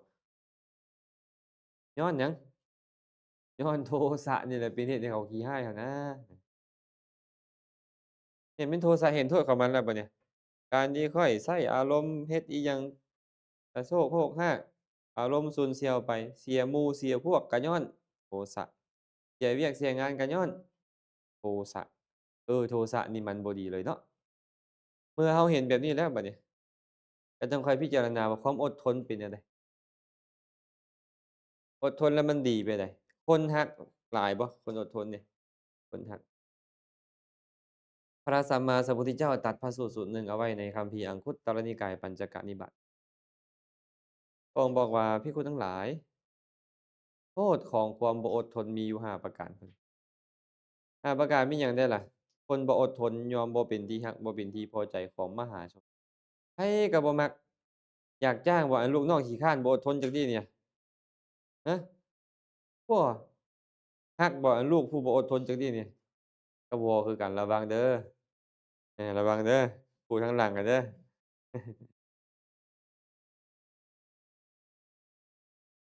บ่เป็นที่รักของมหาชนเนาะ2ก่อเวรหลายเพิ่นนี่นะคันคนมักโกรธนี่นะคนบ่อดทนนี่ก่อเวรหมู่เว้าหน่อยหนึ่งก็บ่ได้หมู่เฮ็ดหน่อยหนึ่งก็บ่ได้เห็นบ่โอ้ก่อเวรก่อหยังเวรหยังล่ะก่อกิเลสเวรก่อนเบื้องต้นเนาะแล้วก็ก่อบุคคลเวรนี่เจ้าก็ต้องไปร้ายเขาไปด่าเขาแม่นบ่ต้องทุบต้องตีต้องใช้อารมณ์ใส่เขาเขาก็มีเวรต่อเจ้า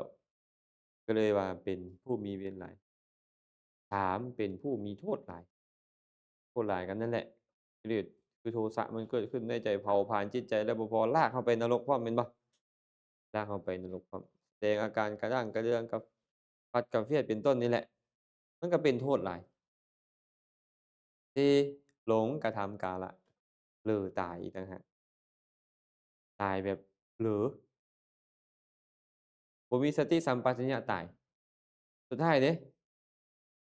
หลังจากแตกกายทำลายแล้วย่อมเข้าถึงอบายทุกขติวินิบาตนรกที่คนทั้งหลายนี่แหละเป็นโทษของความบ่อดทน บ่มีขันติธรรมบ่มีเมตตาพวกเนี้ยมีแต่โทษเนาะเห็นโทษหรือยังบัดเนี่ยโอ้มันมีทุกข์ตกนรกพร้อมเกิดมาชาติใดชาติหนึ่งก็เป็นคนห้ายท่ายเปผิวพรรณเศร้าหมองเป็นคนที่ปากบิดปากเบี้ยวอิหยังไปจังซี้แหละขี้ทูตทูตทางไปจังซี้แหละ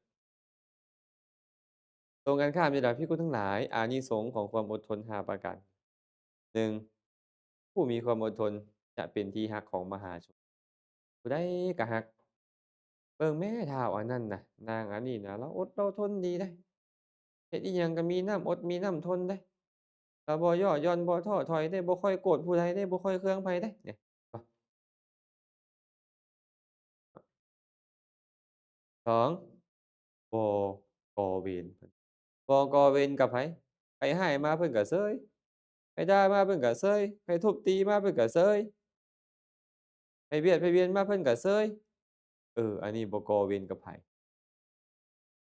และบ่ก่อเวรแล้วหยังมันบ่เกิดขึ้นน่ะโทสะมันก็บ่เกิดขึ้นก็น่ะบ่มีโทษบ่มีโทษเนาะบ่มี ความคิดบ่ดีเกิดขึ้นมันก็เลยบ่มีโทษทางกายบ่มีโทษทางวาจาที่จะแล้วก็บ่หลงกระทำกาละละโลกนี้ไปแล้วก็เข้าถึงสุคโลกสวรรค์นี่เป็นอานิสงส์ของความอดทนของ หากเจ้าพิจารณาเห็นโทษของความโกรธความบ่อดทนพิจารณาเห็นคุณของความบ่โกรธของความอดทนแล้วจังค่อยเริ่มภาวนานะถ้าแม่แปมที่เจริญเมตตาแม่แปมก็ต้องไปนึกถึงโทษของมันก่อนเบิ่งแหม่การฆ่ากันอยู่บ่นี้การแกล้งกันอยู่บ่นั้นทุบตีกันตามถนนหนทางบ่บ้านเมืองนี้ตีบ้านเมืองนั้นก็ย้อนนี่แหละย้อนโทสะนี่แหละเนาะพิจารณาให้เรียบร้อยพู้นแหละอ้าวคันมีเมตตาต่อกันเดะมันเป็นแนวใดล่ะบัดนี้ โอ้ยผู้ใดก็สิมีแต่ฮักมีแพงนะบ้านเมืองใดก็สิมีแต่ความสุขสมร่มเย็นเนาะอ้าวได้แล้วบัดนี้อานิสงส์ของเมตตาเป็นจั่งใดพิจารณาแล้วแต่ที่พิจารณาได้แล้วลืมบัดนี้เพิ่นเลยบอกว่า1เลยบ่ควรคนที่ฮักก็บ่ควรเจริญให้ก่อนคนที่ฮักหลายก็บ่ควรเจริญให้ก่อนคนที่ชังคนที่เป็นกลางๆก็บ่ควรเจริญให้ก่อนคนที่ชังที่เป็นคู่เวรก็บ่ควรเจริญให้ก่อนบ่ได้ห้ามเจริญให้เดะแต่ว่าเบื้องต้นนี่ห้ามเจริญให้กลุ่มนี้ก่อน เจริญให้ไผก่อนล่ะบัดนี้ต้องเจริญให้ตัวเองก่อนเนาะต้องเจริญให้ตัวเองก่อนเป็นหยังจึงต้องเจริญให้ตัวเองเพราะเอาตัวเองเป็นสักขีพยานเรารักสุขเกลียดทุกข์บ่รักสุขเกลียดทุกข์บ่มีเทวดาตัวหนึ่งเข้าไปเฝ้าพระพุทธเจ้าแล้วบอกว่านัตถิปุตตะสมังเปมังแล้วว่าปุตตะสมังเปมังพระพุทธเจ้าก็เลยบอกว่านัตถิอัตตะอัตตะสมังเปมัง เทวดาบอกว่าเนี่ยความรักอันเสมอด้วยบุตรบ่มีแล้วอะเราบอกความรักอื่นเสมอด้วยความรักลูกรักเต้านี่มันบ่มีดอกความรักลูกรักเต้านี่ที่สุดแล้วคันเว้าถึงความเป็นแม่นี่บ่ผิดเดะเว้าถึงความเป็นพ่อเป็นแม่นี่เฮ็ดทุกอย่างก็เพื่อลูกเพื่อเต้าแม่นบ่รักลูกรักเต้าปะร้างกันได้ผัวเมียนี่แต่พ่อแม่ปะลูกบ่ได้บ่ผัวกับเมียนี่รักกันปานใดก็อย่าปะร้างได้แต่ว่าปะลูกนี่ปะบ่ได้เทวดาเห็นเหตุนี้แหละก็เลยบอกว่านัตถิตสมะแต่พระพุทธเจ้าบอกบ่แม่น บ่แม่นเด้อบ่แม่นเด้อเพิ่นว่านัตถิอัตตสมังความรักที่เสมอเหมือนกับความรักตนบ่มีดอกเป็นหยังเจ้าจังรักลูกรักเต้าเจ้าเจ้าอยากให้เจ้ามีความสุขได้รักแล้วเจ้ามีเป็นหยังเจ้าจังรักสู้รักแฟนเจ้าเจ้าได้รักแล้วเจ้ามีความสุขแสดงว่าเจ้ารักตนเจ้าบ่ได้รักเขาเจ้าแท้เจ้ารักตนอยากให้ตนมีความสุขแม่นบ่แม่นบ่นี่แม่จินตราระวังพ่อออกจอมใจฟังอยู่เดะ แม่นทุกคนนั่นแหละเฮาคือกันเฮาคือกันเป็นหยังจึงอยากมีกันและกันอะเขาว่าจะมีกันและกันตลอดไปอิหยังเขาเจ้าว่าเพราะข้อยมีเจ้าแล้วข้อยก็มีความสุขเจ้ามีข้อยแล้วเจ้าก็มีความสุขแม่นบ่นี่ก็รักตนเองอยากให้ตัวเองมีความสุขนั่นแหละมันบ่แม่นแนวอื่นอ้าวสมมุติว่าตอนนี้เนี่ยระเบิดตูมลงนี่ไปไสผู้ใดไปก่อนไม่ออกวะตัวเองก่อนอยู่แล้วตุ้มมานี่ก็แม่นแล้วไปพู้นแหละออกประตูยังบ่ทันเห็นบ่อาตมาเว้าพื้นไม่ออกเจ็บเนาะมื้อนั้นเนาะเราบ่ได้ฟังดอกเว้าอยู่บ่เป็นหยัง ไปอันรอพระพุทธรูปอยู่วัดครูบากบอยู่พู้นประสักเมืองพนทองรอพระพุทธรูปแล้วก็กะว่าจะออกแต่เช้าแล้วมาฉันข้าวอยู่สวรรณเขตสินะ200กว่ากิโลก็สิออกแต่ตี4ฮอดหั้นก็สิประมาณ8โมงนี่บ่ประมาณนั้นนะฟ้าวออกมาแต่เช้าเนาะขี่รถออกมาไปทางลัดออกมาทางปากเซนะปรากฏว่าคันเร่งรถค้างบัดเนี่ยควันขึ้นวูดวูดเลยติดเหล้แล้วก็ฟ้าว หาวิธีบ่ให้รถแล่นต่ออะนะคันเร่งค้างเลยสิเนาะพอจอดรถได้ปุ๊บได้ยินแต่เสียงเปิดประตูหลังปั๊บเหยียบกับพวกล้าพุ่นฟ้องพุ่นเลย ก็เลยเว้าหยอกแล้วป๊าเนาะปานนั้นอกหักแพงครูบาอาจารย์หลายเนาะเบิ่งดูหั่นเป็นไผไปอยู่คลองกันเพิ่นก่อนนั่นก็เอาควันมาขึ้นเต็มรถเลยอะกุ้มออกไปทั่วบริเวณอ้อมๆนั่นเลยเพราะเพิ่นอยู่พุ่นแหละคลองพู้นแหละเออนี่แหละบ่งบอกว่าบ่มีดอกฮักอื่นเสมอกับฮักไปไผไปมันก่อนแหละตอนนั้นน่ะได้สติมาลูกข้อยเดะผัวข้อยเดะจักทีหลังกันนั่นน่ะแต่เนาะ เขาก็เลยจำเป็นต้องเอาเราเป็นสักขีพยานว่าข้อยรักตนเองฉันใดต้องการแต่ความสุขเข้ามาหาตนเองแม้สัตว์ทั้งหลายที่มีในโลกนี้เขาก็ต้องการฉันนั้นคือแม่นบ่มีบ่สัตว์ผู้ต้องการทุกข์มีบ่เทิงเขาไปแหกดังเขานี่นะอยากให้ดังเขาโม้นี่เขาก็ต้องการมีความสุขก็เอาเอาไปเจาะหน้าผากซีดซิลิโคนเข้าไปเขาก็ต้องการให้มีความสุขนี่ในคางสั้นๆเขาอยากให้งอกออกมาเขาก็ต้องการให้มีความสุข บางคนไปตัดยอมตัดกระดูกข้างเขาพุ่นน่ะเป็นออกนกเนาะแม่นบ่จะให้เอวกิ้วแม่งใหญ่ขนาดนั้นเขาก็ต้องการความสุขนี่เขาต้องการความสุขอะเพราะเขาได้มีหุ่นแบบนี้เซกซีแบบนี้แล้วไผก็จะแนมมาหาเขาเขาจะมีความสุขแสดงว่าทุกคนต้องการมีความสุขแมงมุมที่มันไปเฮ็ดรังอยู่มุมห้องแต่ละห้อง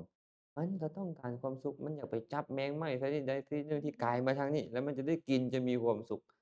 สรุปแล้วสัตว์ในโลกนี้ต้องการความสุขหมดเจ้าก็ยังต้องการเขาก็ต้องการคือกัน มันจะรู้แหล้วว่าข้อยต้องการความสุขเขาก็ต้องการเนาะข้อยต้องให้เขาเดี๋ยวเดะไอ้ความมีเมตตามันจะค่อยไปได้ง่ายขึ้นฉะนั้นเวลาเจริญเมตตาต้องเจริญให้ตัวเองก่อนเจริญแนวใดล่ะอ่านเบิ่งดูนี่อะหังอเวโรโหมิขอให้ข้าพเจ้าเป็นผู้บ่มีเวรอะหังอภัยาปัชโชโหมิขอให้ข้าพเจ้าเป็นผู้บ่พยาบาท อะหังอะนีโกโหมิขอให้ข้าพเจ้าเป็นผู้บ่มีความทุกข์อะหังสุขีอัตตานังปริหารามิขอให้ข้าพเจ้าจงบริหารตนให้เป็นสุขเถิด4อย่างนี้คำใดคำหนึ่งก็ได้พุ่นน่ะด้วยคำใดคำหนึ่งก็ได้แล้วจึงแผ่ไปในคนผู้เป็นที่รักเป็นผู้รักที่เป็นรักยิ่งผู้กลางๆผู้มีเวรตามลำดับจนกลัวจะเป็นสีมาสัมเพทะทำลายขอบเขต ที่มหาสัมเพทะแปลว่าทำลายขอบเขตคือเวลาอัปปมัญญามันต้องบ่มีประมาณมันบ่ไปสิไปกระจ๊อกอยู่ตั้งแต่รักแต่ผู้นี้ผู้อื่นค่อยละชังมันบ่แม่นมันต้องรักไปทั่วทุกคนเพิ่นเลยเอิ้นแบบนี้ว่าสีมาสัมเพทะเนาะคันทำลายสีมาสัมเพทะแล้วจังค่อยเข้าฌานได้เพิ่นว่าแต่อาจารย์ก็มีความเห็นแตกต่างก็เลยเขียนไว้นี่เข้าใจว่าบ่ถึงก็สำเร็จฌานได้อาจารย์เข้าใจว่าบ่ถึงบ่คันเป็นสีมาสัมเพทะก็สามารถเข้าฌานได้ แต่ว่าผู้เพิ่นรจนานี่เพิ่นบอกว่าต้องถึงสีมาสัมเพทะแม่นๆสมมุติว่ามีคน4คนอยู่นำกันอันนี้เราคนที่เรารักอันนี้กลางๆคนกลางๆอันนี้คู่เวร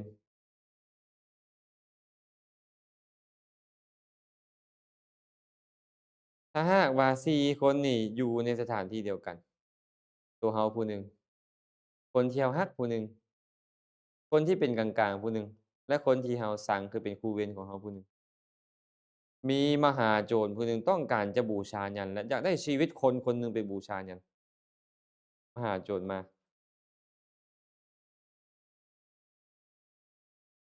ถ้าหากเรานี่ยังคิดว่าเอาเราไปเถาะ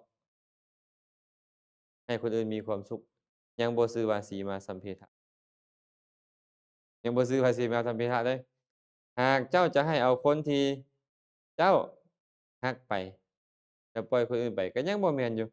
ให้เอาคนที่เป็นกลางๆไปก็ยังบ่แม่นอยู่แม้แต่ให้เอาคนที่เป็นคู่เวรเจ้าไปเสียให้พวกเจ้ารอดก็ยังบ่เอิ้นว่าสัมเพทะเทื่อ ต่อเมื่อบ่ได้เลือกผู้ใดเลย เอาผู้ใดไปก็เอาไปเถิดคันเป็นแนวนี้ได้ยามใดจึงเอิ้นว่าสีมาสัมเพทะไอ้คนอื่นก็พอได้อยู่ได้อันรักนี่นะอยากให้ตัวเองมีความสุขก็ได้อยู่อยากให้คนที่เรารักมีความสุขก็ได้อยู่อยากให้คนเป็นกลางๆมีความสุขก็ยังพอได้แต่ไอ้คู่เวรนี่นะอยากให้เขามีความสุขได้จั่งใดเดี๋ยวเนี้ยมันมีแต่ปรารถนาความพินาศให้เขานะเดี๋ยวนี้แม่นบ่โดยเฉพาะผู้ตัดทอนประโยชน์เราหลายแม่นบ่มันจะแผ่เมตตาไปให้ได้จังได เพราะฉะนั้นคันตราบใดก็ตามคน4จำพวกนี้เรายังมีความรักบ่เสมอกันยังบ่เอิ้นว่าสีมาสัมเพทะและยังบ่ได้ฌานแต่อาจารย์เบิ่งบริบทหั้นน่ะเนาะอันนี้เว้าเฉพาะอาจารย์บ่ได้เว้าผู้อื่นอาจารย์ไปเบิ่งบริบทของการพิจารณาไปแต่ละลำดับหลังจากแผ่เมตตาให้เราแล้วก็แผ่เมตตาให้คนที่เรารักเมื่อแผ่เมตตาให้คนเราที่รักแผ่แล้วแผ่เล่าแผ่แล้วแผ่เล่าจนอัปปนาเกิดขึ้นเพิ่นว่า ก็เลยไปอธิบายอัปปนาตัวนั้นว่าบ่แม่นฌานแต่อาจารย์เขาเข้าใจว่าฌานเลยแต่ว่าเป็นฌานแต่ยังบ่มีกำลังฌานจะมีกำลังต้องแผ่ไปได้ทั่วทุกทิศแผ่ไปหาคนใดก็ได้คนใดก็ได้สามารถนึกถึงผู้ใดก็ให้มีเมตตาต่อเขาได้ทั้งหมดแบบนั้นจึงเอิ้นว่าสีมาสัมเพทะเหมือนพระพุทธเจ้านี่นะเนาะพระพุทธเจ้าชื่อพระเทวทัตทำให้บ่พระราหุลนี่เป็นที่รักของเพิ่นบ่จนสิออกบวชบ่ได้พุ่นน่ะมื้อออกบวชนั่นน่ะอันญ้อยรักลูกนี่นะแต่มื้อเกิด แต่ว่าเพิ่นแผ่เมตตาให้เสมอเหมือนกันระหว่างพระเทวทัตกับราหุลระหว่างพระเทวทัตกับพระราหุลเพราะฉะนั้นเนาะอาจารย์เลยเข้าใจว่าถึงจะบ่ทำลายสีมาสัมเพทะเทื่อฌานก็เกิดขึ้นได้ต่างแต่ว่ามันบ่คันเข้มแข็งเหมือนกับฌานที่เขาแผ่ไปได้ทุกคนอาเอาละอันนั้นเอาไว้ก่อนมาเบิ่งการแผ่ให้ตัวเองก่อนสมมุติพวกเขาบ่เอา3ตัวหลังดอกพวกเขาอยากจะเอาตัวแรกอะหังอเวโรโหมิ อะหังอวิโรโหมิขอให้ข้อยจะมีเวรกับไผเด้อขอให้ข้อยจะมีเวรกับไผหรือว่าอัพยาปัชโชโหมิขอให้ข้อยอย่าโกรธเคืองพยาบาทมาดร้ายในใจไปเสียหรือว่าอานิโคโหมิขอให้ข้อยปราศจากทุกข์ขอให้ข้อยอย่าได้ขอให้ข้อยเป็นผู้บ่มีความทุกข์เด้อหรือว่าขอให้ข้อยบริหารตนให้มีสุขเด้อหรือจะเว้าแต่ว่าขอให้ข้อยมีความสุขขอให้ข้อยมีความสุขได้ทั้งหมดเลยคำใดคำหนึ่งแค่ขอให้เป็นเครื่องสื่อว่าให้ตัวเองมีความสุข เราก็นึกถึงตอนที่เรามีความสุขมันเป็นแบบใดนึกถึงโอ้ข้อยมีสุขตอนนี้บ่หรือตอนใดก็ตามแต่ที่ข้อยสุขสบายอกสบายใจมีความสุขก็นึกถึงตัวเองแล้วขอให้ข้อยมีความสุขนึกถึงแล้วๆเล่าๆแล้วๆเล่าๆแม่แป๋มจนรู้สึกว่าตัวเองมีความสุขและต้องการความสุขให้ตัวเองแท้แล้วจังค่อยนึกถึงผู้อื่นบัดนี้ผู้อื่นก็ต้องไปหาคนที่เรารักก่อนไปหาคนที่เรารักเราเคารพนั่นแหละแต่ห้ามเป็นคนเพศตรงกันข้ามกันห้ามเป็นคนตายเนาะ บ่ให้แผ่ไปหาเขาไปนั่นเด้คันต้องการจะได้ฌานเด้คันแผ่ไปหาคนที่เรารัก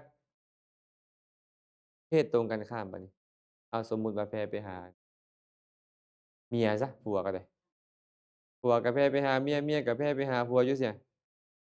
อ้าวมันก็เกิดกามราคะแล้วบ่มีความสุขตอนใดเนาะโอ้ตอนร่วมหลับนอนนำกันมันก็นึกได้แม่นบ่ว่าอันนั้นแม่นบ่หรือว่าตอนกอดกันอยู่ว่าตอนนั้นไปเที่ยวไปนี่นำกันตัณหามันเกิดบ่บัดนี้ตัณหา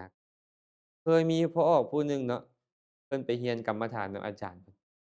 อาจารย์ก็บอกว่าพอออกอัธยาศัยคือพอออกนี่ต้องเจริญเมตตาเมตตานี่เป็นจั่งใดเมตตาอาจารย์ผมอะปรารถนาดีให้ปรารถนาให้เขามีความสุขให้ไผมีความสุขเขาหน่อยต้องแผ่เมตตาให้คนที่เจ้ารักก่อนเราก็เลยไปแผ่เมตตาให้คนที่เรารักแม่นไผล่ะเรารักอะเรานั่นแหละเรารักอะเข้าไปอยู่ห้องกรรมฐานก็แผ่ขอให้เจ้ามีความสุขความสุขเท่าๆเด้อขอให้เจ้ามีความสุขอ้าวมันมีความกำนัดยินดีกามราคะก้มหลุมนอนบ่ได้มื้อคืนน่ะนอนบ่ได้มื้อคืน เพิ่นเลยบอกนี่แหละมันเป็นโทษ มันเป็นโทษของเมตตาที่แผ่ไปให้คนเพศตรงกันข้ามเมียแผ่ให้ผัวก็บ่ได้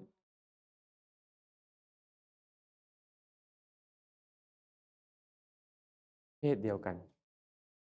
เพศเดียวกันเพศเดียวกันเนาะต่อไปบัดนี้เอ้าหลังจากแผ่ให้ตัวเองแล้วเนาะแผ่ให้ตัวเองมีความสุขแล้วเริ่มออกไปหาคนที่เรารักนั่นแหละก็นึกถึงเขานึกถึงเขาไปตามลำดับเลยคันว่าเอาเข้าเจาะจงเขาก็เว้าภาษาบ้านเราเลยก็ได้เดะคิดๆในใจอะนะ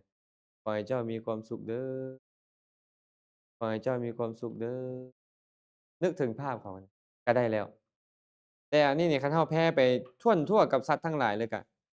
สัพเพสัตตาอวิราโหนตุหากว่าเราจะเจาะจงไปอันนี้อาจารย์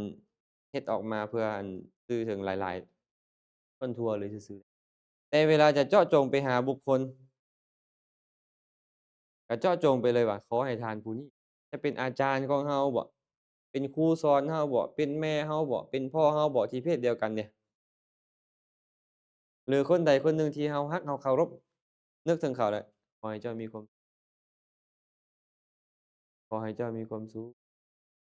ก็นึกถึงภาพที่เพิ่นมีความสุขนั่นแหละนึกในใจขอให้เจ้ามีความสุขขอให้เจ้ามี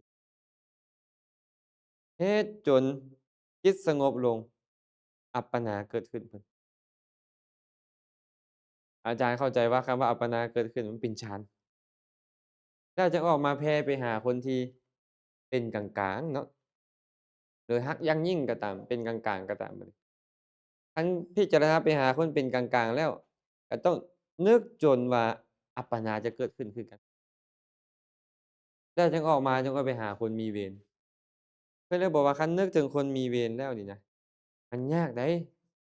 ที่เมตตาจะเกิดขึ้นนี่มันยากการจะนึกถึงคนมีเวรและขอให้เจ้ามีความสุขแล้วมันจะเกิดเมตตามันยากเพราะคนมีเวรกันมันมีแต่อยากที่จะให้กันและกันพินาศแม่นบ่มันอยากเห็นแต่ความทุกข์ของกันและกันบ่มีทางที่อยากจะเห็นให้มีความสุขคันนึกไปแล้วนี่นะมันบ่ได้ให้ต้องกลับมาหาตัวเก่าพุ่นนะให้กลับมาพิจารณาหาคนที่เรานึกถึงแล้วเมตตามันเกิดขึ้นนี่พิจารณาแล้วๆเล่าๆแล้วๆเล่าๆในคนที่เราเฮ็ดเมตตาให้เกิดขึ้นได้จังออกไปไหม ไปนึกถึงคนที่เราซังเนี่ยคือคู่เวรเราไหมเฮ็ดจั่งใดก็บ่ได้ผลเกิดขึ้นคือเก่าก็กลับมาแล้วใจปกติแล้วก็ไปแผ่ใหม่ต้องเฮ็ดแบบนี้เรื่อยๆเพิ่นว่าแต่ถ้าหากว่ามันบ่ได้ขนาดนั้นต้องมีวิธีนึกถึงหลายอย่างนึกถึงหลายอันเลยเดะอย่างเช่นนึกถึงปฏิปทาของพระโพธิสัตว์โอ้เนาะตอนเพิ่นเป็นขันติวาทีดาบสหั้นนะเบิ่งแหมเพิ่นก็อดเอาแท้เอาว่าถึงจะมีคนเอาขวานมาสับเอามีดมาฟันเพิ่นก็เซยบ่โกรธผู้ใดเนาะ เขาก็เป็นสาวกของเพิ่นเขาจะดำเนินไปตามเพิ่นจิตใจบ่อ่อนควรเอาแล้วก็ไปนึกถึงไหมคนมีเมียนั่นน่ะขอให้เจ้ามีความสุขเด้อขอให้เจ้ามีแต่ว่าคันมันโกรธขึ้นมาอีกก็ต้องกลับมาอีกกลับมาหาพี่แหละหาจิตที่มันหาตอนที่มันเฮ็ดจิตที่เป็นเมตตาให้เกิดขึ้นได้หาคนที่เป็นที่ตั้งของเมตตาแล้วจะกลับไปไหมแม่หมอนคันบ่ได้อีกก็ต้องมาอ้าวมาเฮ็ดแนวอื่นบัดนี้นึกถึงพระโพธิสัตว์เรื่องนี้เรื่องนั้นที่เพิ่นเคยถูกทำร้ายเคยถูกเอาเปรียบกลั่นแกล้งรังแกแล้วเพิ่นบ่โกรธบ่เคืองเจริญขันติบารมีเป็นต้นนี่นะแต่ยังบ่ได้อยู่ก็ต้องต่อเดะสิให้ปันเอาของให้เอาของไปให้แล้วให้มันแล้วเสียคนที่เราซังอะน่ะเอาของให้เรื่อยๆเอาของให้เรื่อยๆแล้วมันจะหายความซังแล้วจะค่อยไปแผ่เมตตาให้เขาแต่คันให้ไปเฮ็ดปานนั้นก็ยังบ่ได้อยู่ก็ต้องหาวิธีอื่นอีกพิจารณาว่าเป็นธาตุ4ซะบัดนี้หรือเป็นอาการ32ก็ได้เจ้าโกรธหยังเขาเนาะโกรธผมหั้นบ่เจ้าคือซัวซ่าลามกแท้โกรธผมเขาเตือนตัวเองอะนะเจ้าโกรธหยังโกรธคนหั้นบ่เจ้าโกรธหยังโกรธแค้วหั้นหวาโกรธหยังเขาอีกไปโกรธเล็บมือเขาหั้นบ่ ไปโกรธนางอันมีอันขี้เกียจหั้นบ่ไปโกรธอิหยังพิจารณาไปเรื่อยๆแบบเนี้ยหรือว่าเจ้าโกรธน้ำบีเขาบ่โกรธอุจจาระเข้าอาหารเก่าเขาหั้นบ่หรือโกรธอาหารใหม่หรือว่าโกรธตับหรือว่าโกรธไตเขาถ้ามันได้พิจารณาเห็นแล้วอมันก็เป็นแบบนี้นี่นะจะเซาโกรธเซาโกรธแล้วก็ไปพิจารณาให้เลาใหม่ว่าขอให้เจ้ามีความสุขให้เจ้ามีความสุขคันยังบ่ได้อีกก็มาพิจารณาอีก เอาลองเบิ่งดูลองแยกธาตุ4ธาตุดินธาตุน้ำธาตุลมธาตุไฟคันยังบ่ได้อีกก็พิจารณากรรมพุ่นน่ะว่าผู้ใดเฮ็ดกรรมนั่นครับผลของกรรมเจ้าโกรธเขาเจ้าจะได้หยังก็เจ้าหั้นตั่วต้องประสบทุกข์เองและถ้าเขาโกรธเจ้าเขาเฮ็ดบ่ดีกับเจ้าเจ้าไปเสวยทุกข์แทนเขาบ่มันบ่เขาเสวยทุกข์เขาเองพิจารณาไปพิจารณาไปอะได้แล้วจังค่อยแผ่เมตตาให้เขาอีกคันแผ่เมตตายังบ่ได้ก็ต้องหาอุบายอื่นเรื่อยแม่นบ่ จนกว่ามันจะได้คันว่ายังบ่คันได้ตราบใดเพิ่นบอกว่าสีมาสัพเพทะยังบ่แผ่ไปได้นี่ก็จะยังบ่ได้ฌานแต่อาจารย์เข้าใจว่านะแต่ถ้าหากเราแผ่เมตตาไปในสรรพสัตว์ทั้งหลายเลยบัดนี้หลังจากได้ฌานอิหยังต่างๆแล้วก็แผ่ไปทั่วทุกทิศเลยทิศเหนือทิศใต้ทิศตะเวนตกทิศตะเวนออกบ่ทิศเบื้องทิศเฉียงอะน่ะตะเวนตกเฉียงใต้ตะเวนตกเฉียงเหนือตะเวนออกเฉียงใต้ตะเวนออกเฉียงเหนือบ่ทิศเบื้องเทิงมีไผใดอยู่เทิงนั้นทิศเบื้องรุมมีไผใดแผ่เมตตาไปหมด แบบเจาะจงกันสัพเพสัตตาเนาะสัพเพปานาสัพเพภูตาไปแล้วสัพพะอิทิโยสัพเพปุริสาสัพเพอริยาสัพเพอนาริยาสัพเพเทวาสัพเพมนุสสาสัพเพวินิปาติกาก็ว่าไปแล้ว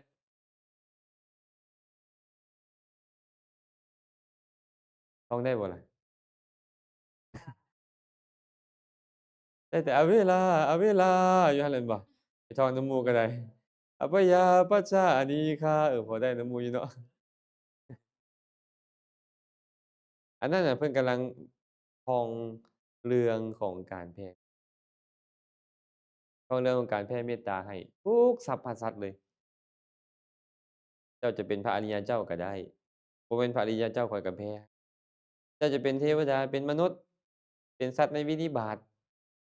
หรือว่าเจ้าจะเป็นหญิงเป็นสายเป็นหยังข้อยแผ่เมตตาให้เบิดเด้อทุกทุกทิศเลย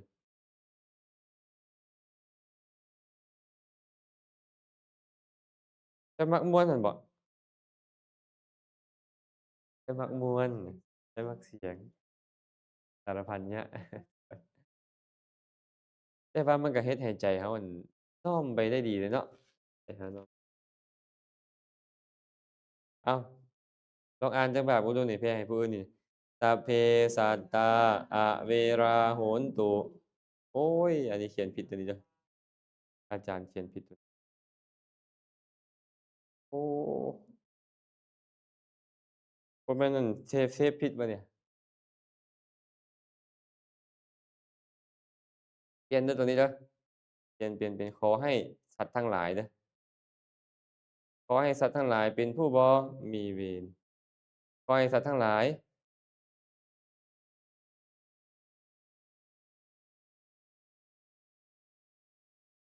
อันนี้ขอผ่านไปเลยเด้อมีแต่เปลี่ยนขอให้ข้าเป็นจากข้าพเจ้ามาเป็นขอให้สัตว์ทั้งหลายจงบ่มีเวรรักษาตนให้เป็นสุขเถิดเป็นต้นเดี๋ยวสิกลับไปแก้ใหม่ก็เปลี่ยนจากเราเป็นเขาคันเป็นบุคคลหนึ่งก็ว่าบุคคลนั้นไปเลยคันเป็นสรรพสัตว์ก็เว้าสรรพสัตว์ไปเลยบ่จำเป็นต้องเว้าภาษาบาลีเดะ จะเขียนบาลีขึ้นมาให้ซื่อๆนึกในใจนึกเป็นภาษาลาวภาษาของตนนั่นแหละว่าขอให้เจ้าจงมีความสุขเด้อขอให้เจ้าอย่ามีทุกข์เลยเด้อเป็นต้นนี่นะแบบนี้เนาะเว้าไปได้ละสั้นส่ำใด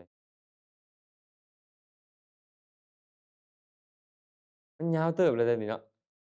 คันว่าขอให้ข้าพเจ้ามีความสุขเด้อมันก็ยังสั้นลงตืมได้บ่เป็นหยังขอให้ใจเราน้อมมาให้ตัวเองมีความสุขได้ๆ